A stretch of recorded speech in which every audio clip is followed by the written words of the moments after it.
here for a confession. All of my life, I've wanted to fit in. Turns out, med school is the perfect place to hide when all you want is fit in. I come from a family of multicultural, multicolored misfits.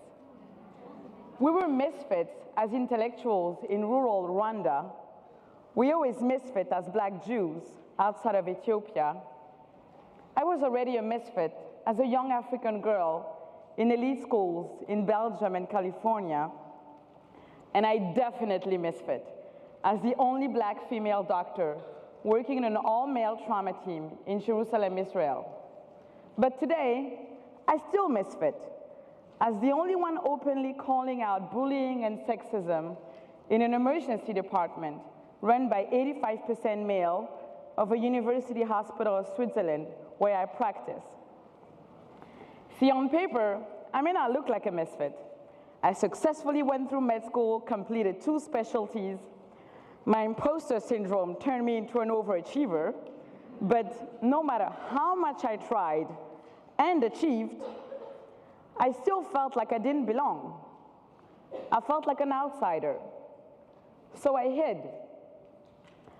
I was like the ugly duckling, always cast away from being different, but who had yet to find his tribe of swans.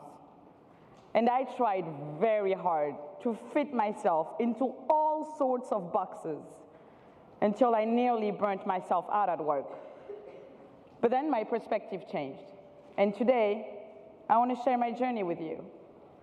I want to talk to you about the power that lays in the outsider's eye and how that perspective has allowed me to spot some cracks in my emergency department.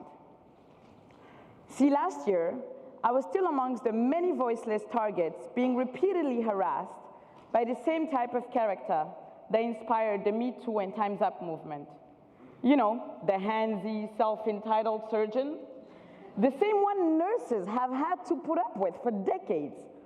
He probably harassed you in the operating room with his jokes when you were still a young student, or God forbid, a cute young female intern. But you learned to zigzag around him in order to avoid the awkward, inappropriate interactions. Lucky for me, I wasn't his subordinate. But from day one until the 2 months that followed, I repeatedly told him to stop touching me, to stop commenting on my figure, to respect my personal space, to bring back his focus to the professional. I defended myself publicly, always. I spoke out, but was not heard. There was nothing but the worn out indifference around me. Then one day, being sleep deprived, overworked, and under-caffeinated, I reached my tipping point. He gave me one more obnoxious comment in the line of, "Ooh, I wish I was in your mouth. I'm sure those expert lips of yours could hold me very comfortably." Then I said, "Enough." At my next evaluation, I told my supervisor. His response was, "Well, we all know that's how he is." It then took more verbal complaints from other female colleagues, the fear of exposure and its ripple effect, for the management to respond. But unfortunately, they only wanted to protect themselves. I did not press official charges, but I was hurt and angry. And I was afraid of the potential repercussions on my career, of the lack of confidentiality. I mean, as a hiding expert, I certainly did not want to be exposed as the poster child. But then I realized that listening to my fear does not serve any purpose. I believe the purpose of the work is to constructively change the narrative, to stop this unacceptable and suffocating culture, to challenge the status quo. I mean, I couldn't be alone, so I looked around. And I did not need to look further than at my close circle of badass female doctor friends, from peds, OBGYN, cardio, neuro, psych. Turns out, they were also dealing with similar patterns, but just taking various shapes and forms, like being benched or punished after the return from maternal or sick leave or the loss of a child, seeing your male colleagues get twice the weekly OR time or access to the cath lab, see them receive insider's tips about exciting rotations, research projects, while the focus on my evaluation is when do I plan on having children? When do I go back where I come from? And other comments about the size of my hair? I mean, this is our reality in 2018 in a first world country. And these female doctors are all highly skilled and resilient individuals with already a few years of experience each. Yet, they perceive themselves as outsiders that need to fit into what remains essentially a man's world. I mean, we need to do better. Okay, but how do we start? Personally, I gathered them, and together, we created an outsider circle called the MedFem, the Medical Feminist.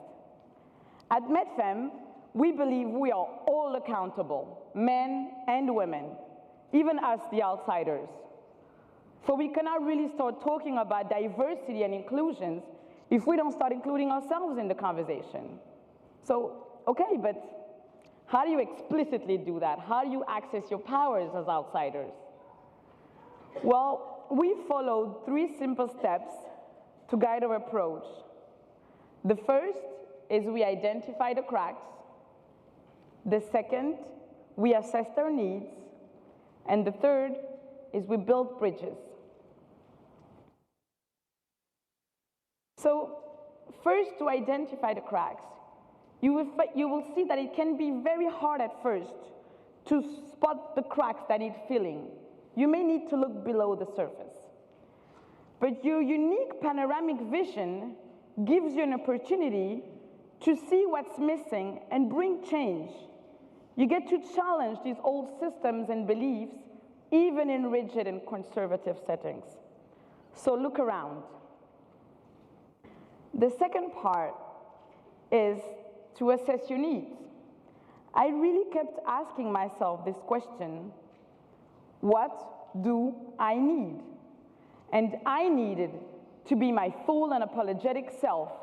I needed the support of a tribe of female doctors to connect and unite our strength in a transparent way. I needed to protect and advocate for my younger colleague so that it would have a meaning and a lasting impact. I needed to treat my patients with my heart as well as with my mind. And I need medical institutions that provide me in a healthy, fair, and safe work environment in order to do so. So at MedFem, each one of us has committed to become the voice, eyes, and ears of the other group members. And just like Dr. Maya Angelou once said, I come as one, but I stand as 1,000. I am not standing alone in front of you today. Thanks to amazing organizations like FEMINIM, who to me is kind of like the cool older sister you wish you'd had and look up to. Yeah, thanks. We do wish for the MedFem child to grow and thrive. So the third point is build bridges, which we had to do because in our cases, career opportunities still kind of feel like a VIP club. We lack accessibility and visibility. Let's take research, for example. It's easy to go from 5 to 10 published papers, right? Than it is to go from 0 to 5. At 0, you're still completely oblivious of the challenges ahead of you and what road to take. But by the time you do find out about the requirement, you're either too late to the party or you've already hit a career wall. So now MedFem is working really to bridge partnerships with hospital administrators, human resources, the business sectors, and academia to close that 0 to 5 gap. And our first achievement was to have an official voice and a seat at the table. The interns and chief residents are now represented at the Equality Committee of the Faculty of Medicine. And our goal is to create a leadership academy for future leaders in medicine in and out of academia. So just like a close friend of mine once said, if you need something, but it doesn't exist, create it. So to conclude, I would say, please welcome the new kid on the block, the foreign student, the doctor with the funny accent. I believe it's not about being an overachiever anymore. The fact that we are all here today means that we have already arrived. And to the outsiders in the room, I want to encourage you to come out of hiding, to step in the circle, even if it feels uncomfortable. Dare to be all of you. Find your tribe, expand, speak up for the next gen. Create the tools that you need and share them. There is power and bravery in uniqueness. See, this is not a success story, huh? This is not a success story, but it's a work in progress. As I pave the road with my step as I go, but if there's one thing my story can teach you today, is that there is power and value in being an outsider. Outsiders are creators, innovators, and change makers. And it's time.